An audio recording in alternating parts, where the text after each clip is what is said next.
got the sweetest disposition. One guess who? Who never starts an argument? Who never shows a bit of temperament? Who's never wrong but always right? Who never dream of starting a fight? Who gets stuck with all the bad luck? No one but Donald.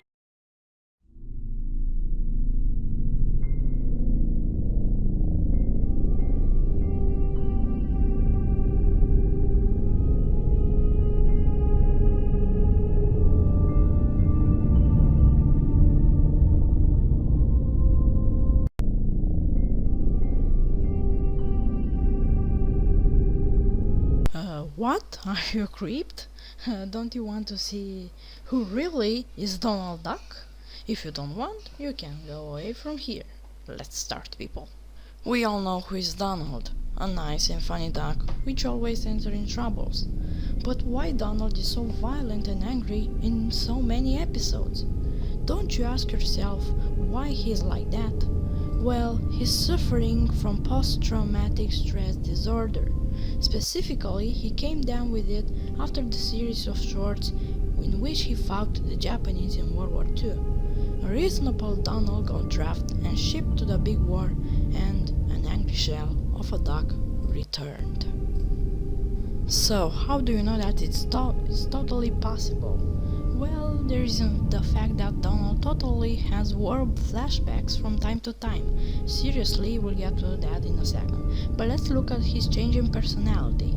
Donald was a temperamental character from as early as his second cartoon, but at first he was only reactioning to provocations and rarely tried to hurt anyone.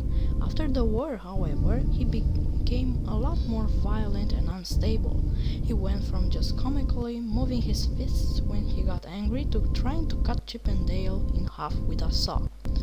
So, check out how Donald reacts to the exact same situation before and after the war. In this strip from 1938, he wakes up to find his icebox empty. His response is to set up a camera to catch the thief.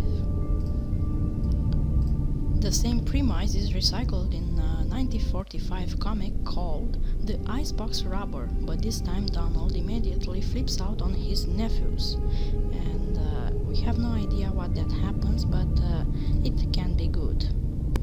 In order to prove that Donald is sleepwalking and stealing his own food, his terrified nephews decide to wake him up with some firecrackers. Big mistake. This is what happens.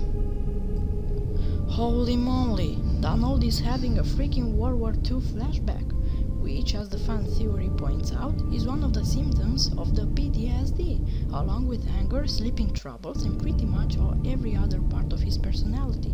We can hardly blame Donald for then trying to stab the kids, thinking they're Japanese soldiers, because he's just blinded by the rage. Man, the war really did a number on the poor guy.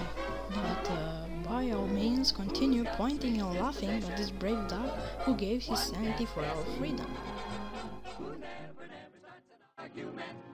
Who never shows a bit of temperament? Who's never wrong but always right? Who never dream of starting a fight? Who gets stuck with all the bad luck? No one but Donald Duck. One guess who? Who never starts an argument? Who never shows a bit of temperament?